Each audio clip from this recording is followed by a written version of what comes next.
Quel futur pour l'Ukraine ? Les négociateurs russes et américains multiplient les rencontres et conversations sur la stabilité stratégique. La tenue de ces conversations répond à une série de plaintes virulentes de la Russie sur la question de l'Ukraine et la politique de l'Occident à son égard, accompagnée d'une forte concentration de forces russes aux frontières de l'Ukraine, la Russie laissant planer la menace de recourir à la force si ses demandes n'étaient pas satisfaites. Auparavant, on avait assisté à une séquence de prise de position russe qui s'était étalée de juillet à décembre 2021. Elles portent la marque personnelle de Vladimir Poutine et forment une opinion cohérente de sa vision du problème et de la façon dont il propose de le régler. Notre analyse nous amène à une conclusion précise. La Russie s'estime sur la question ukrainienne et plus largement sur l'organisation de la sécurité européenne, la victime d'une entreprise hostile de la part de l'Occident. Cette entreprise est incarnée par l'avancée de l'OTAN en Ukraine, mais ne s'y limite pas. La Russie doit obtenir la garantie juridique qu'elle prenne fin et que soit défini avec elle un ordre de sécurité rééquilibré en Europe. Si l'Occident ne lui donne pas satisfaction rapidement, la Russie n'aura d'autre choix que de prendre des mesures technico-militaires pour corriger la situation injuste qui lui est faite.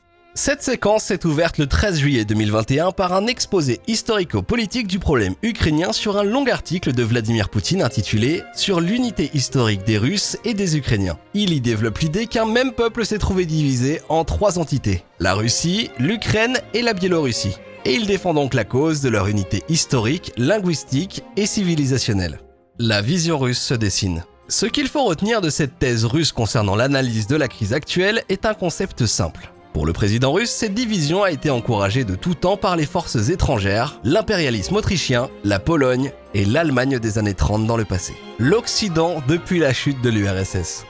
Il n'y a pas de différend russo-ukrainien ni de problème de fond véritable qui divise les deux pays. Ce sont l'Amérique du Nord et ses alliés qui sont aujourd'hui la seule cause du problème. Ceux-ci, selon Vladimir Poutine, travaillent de façon active et persistante à séparer l'Ukraine et la Russie. Ils l'ont fait en 2014 en fomentant la révolution de Maïdan et ils continuent en dépit de l'élection de 2019 de Vladimir Zelensky, a priori mieux disposé envers la Russie que Petro Poroshenko.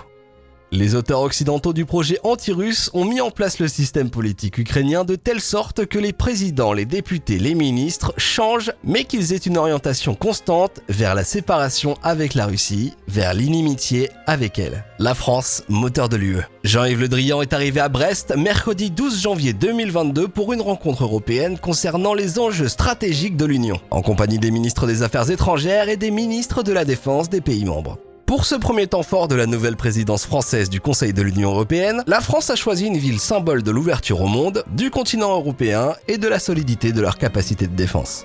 Pour continuer de faire leurs propres choix et d'écrire leur propre histoire, l'Union européenne doit assumer la puissance qu'elle porte en elle en faisant valoir ses atouts dans les nouvelles batailles de l'influence, mais aussi en se donnant les moyens d'agir de manière autonome lorsque ses intérêts de sécurité sont engagés. C'est l'un des enjeux de la future boussole stratégique qui deviendra le premier véritable livre blanc de la défense européenne. Le Drian déclare à la sortie de cette réunion « Chacun peut le constater, nous vivons dans un monde qui est redevenu dur et brutal. À nous d'en tirer les conséquences. » Concernant l'escalade des tensions en Ukraine, le Drian est très clair. Il faut tout faire pour l'éviter. Poutine a déclaré qu'il n'envisageait absolument pas une intrusion en Ukraine. Je préfère le croire. Mais quand il y a accumulation de tensions, c'est toujours dangereux. D'où l'importance d'être dans une phase de dialogue, de fermeté, de clarté sur nos réactions massives éventuelles en cas d'atteinte à l'intégrité ukrainienne et non d'ultimatum. Marginaliser les Européens sur ce dossier. Les Européens paraissent sur la touche alors que les Russes et Américains discutent sur l'avenir de l'Ukraine et la sécurité en Europe. Marginaliser les Européens au profit d'un tête-à-tête russo-américain est peut-être ce que souhaite la Russie, mais ce n'est pas du tout ce qui se passe dans la réalité. Il y a 4 formats différents de discussion qui sont tombés dans les dernières semaines. Les Européens y jouent leur partition dans chaque format. Le format Normandie sur l'Ukraine est un format européen qui vient d'être réactivé. Il y a un format bilatéral américano-russe qui s'est réuni à Genève dont l'objectif de départ était de reprendre le traité New START qui est un traité bilatéral sur la réduction des armes nucléaires stratégiques américano-russes. Le secrétaire d'État américain a consulté l'Union européenne avant et après la rencontre. Troisième format, le Conseil Russie-OTAN sur la stabilité en Europe. Il a été préparé par les Européens qui y sont présents. Il y a une feuille de route partagée. Le 4e format s'est tenu jeudi 13 janvier à Vienne avec l'OSCE, l'Organisation pour la sécurité et la coopération en Europe. Et les Européens sont aussi partie prenante. Même si l'image forte évolue justement par Poutine pour apparaître comme l'interlocuteur unique des Américains, cela ne correspond pas à la réalité. L'Union européenne a la manœuvre. Les Européens sont impliqués dans strictement toutes les discussions qui engagent leur société. Il y a une coordination étroite avec les États-Unis, mais l'Union dialoguera toujours avec la Russie. Il est hors de question de revenir au monde de Yalta, à un monde fait de sphères d'influence, bloc contre bloc, face à face. Une nouvelle guerre froide. Les États-Unis ont reproché à la Russie vendredi 14 janvier d'avoir dépêché en Ukraine des agents chargés de mener des opérations de sabotage afin de créer un prétexte pour une invasion. Une accusation qui renforce encore les tensions au moment où Kiev attribue à Moscou une cyberattaque contre ses ministères. L'armée russe prévoit de commencer ses activités plusieurs semaines avant une invasion militaire qui pourrait commencer entre mi-janvier et mi-février, a mis en garde la porte-parole de la Maison-Blanche, Jen Psaki. Selon les éléments invoqués par les Américains, Moscou a déjà prépositionné un groupe d'agents entraînés à la guérilla urbaine et à l'utilisation d'explosifs pour mener dans l'est de l'Ukraine des actes de sabotage contre les séparatistes pro-russes sous fausse bannière, c'est-à-dire en se faisant passer pour des Ukrainiens. Nous avons vu cette stratégie à l'œuvre en 2014. Lorsque la Russie a annexé la Crimée ukrainienne, il prépare cette stratégie à nouveau, avait prévenu dès jeudi 13 janvier 2022 le conseiller du président Joe Biden pour la sécurité nationale, Jake Sullivan.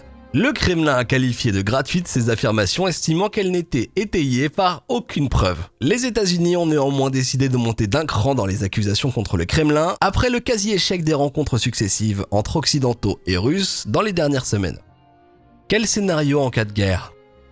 Le fleuve Dniepr qui traverse le pays du nord au sud constitue une barrière naturelle en cas d'invasion depuis la Russie. Des troupes russes sont regroupées dans l'oblast de Bryansk, proche de la frontière avec le nord de l'Ukraine. Une offensive par le nord aurait l'avantage de prendre rapidement la ville de Tchernigiv, dernier rempart avant la capitale ukrainienne Kiev, située plus au sud-ouest. Tout dépend alors des objectifs russes. La conquête rapide de toute la partie est du fleuve Dniepr, ou des cibles moins ambitieuses et ayant l'avantage d'être administrables, sans risque de révolte de la part des Ukrainiens. Pensons par exemple à la vallée du Donbass et à la Crimée. Connecter entre elles ces deux zones donne un avantage certain au ravitaillement russe dans la zone.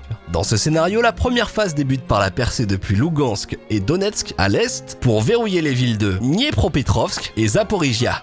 Les troupes russes basées dans le nord du pays pourront alors lancer l'offensive sur Kharkiv. Cette bataille sonnera la victoire de la Russie sur l'est ukrainien, privant par la même occasion l'Ukraine de son accès à la mer d'Azov. En seconde phase, les troupes russes basées en Crimée devront focaliser leurs efforts sur la prise de Kherson, à l'embouchure du Dniepr, pour relier la région historique de Taurine à la Méotide, et ainsi terminer cette campagne de réunification entre le Donbass et la Crimée. Troisième scénario, également le moins probable et le plus ambitieux, prendre Kiev par le nord, relier le Donbass à la Crimée par l'est pour verrouiller complètement le fleuve Dniepr, puis lancer une offensive de débarquement à Odessa, sur les côtes de la mer Noire, afin de paralyser toute la flotte ukrainienne par la prise de son état-major. Risquons-nous à une analyse prospective à 2025 en cas de scénario où l'est de l'Ukraine est prise par l'armée russe jusqu'aux limites du Dniepr en 2022. La phase suivante, si Kiev arrive à tenir avec ses alliés de l'OTAN et de l'Union européenne, serait de pousser le front russe vers le Dniestr, fleuve longeant la Moldavie située bien plus à l'ouest. Mais alors pourquoi choisir cette barrière naturelle plutôt que de conquérir totalement le pays ? La réponse à cette question est diplomatique. L'Union européenne et l'OTAN n'accepteront jamais une frontière terrestre de plus avec la Russie. La création d'une zone tampon entre ces puissances est primordiale. La guerre dans le cyber. Pour ajouter encore un peu d'huile sur le feu, Microsoft a averti que la cyberattaque massive subie dernièrement par les ministères et sites gouvernementaux ukrainiens dans lequel Kiev voit la main de Moscou pourrait rendre toute la structure informatique du gouvernement inopérable. Le géant américain des logiciels a d'ailleurs déclaré dans un post « Le logiciel malveillant qui ressemble à un rançongiciel mais qui n'a pas de mécanisme de récupération de la rançon vise à détruire et rendre inopérables les sites visés et non pas à récupérer une rançon ». De plus, l'attaque semble avoir visé plus d'organismes qu'on ne le pensait initialement, indique Microsoft. Nous avons trouvé ce logiciel malveillant dans des dizaines de systèmes appartenant au gouvernement, mais aussi à des ONG et à des organismes d'information technologique, tous basés en Ukraine. À ce stade, nous ne pouvons dire quel est le cycle opérationnel de cette attaque, ni combien d'autres organisations peuvent en être victimes. Microsoft indique n'avoir pas jusqu'à présent pu identifier l'origine de ces attaques, mais l'Ukraine et l'Occident accusent déjà le Kremlin. À ce jour, toutes les preuves indiquent que la Russie est derrière la cyberattaque, a déclaré le ministère de la Transformation numérique dans un communiqué. Ce sabotage est une manifestation de la guerre hybride que la Russie mène contre l'Ukraine depuis 2014, a assuré ce même ministère. Conclusion. L'objectif actuel de la Russie est non seulement d'intimider et de bluffer la société ukrainienne, mais aussi de déstabiliser la situation en Ukraine en sapant la confiance des Ukrainiens dans leur pouvoir. La menace d'une invasion de l'Ukraine par la Russie, 8 ans après l'annexion de la Crimée et alors que la guerre civile fait toujours rage dans l'est du pays, semble se faire de plus en plus probable jour après jour.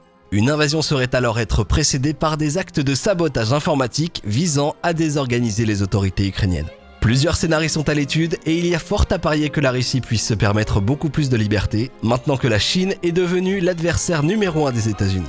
Merci de nous avoir écoutés. Nous surveillons attentivement ce qu'il se passe en Ukraine et il est très probable que la Russie tente de récupérer ses territoires perdus lors de la chute de l'URSS en 1991. En attendant, n'hésitez pas à nous donner votre avis sur ce sujet dans les commentaires et à nous faire part de thématiques que vous voudriez voir à l'avenir. À la prochaine!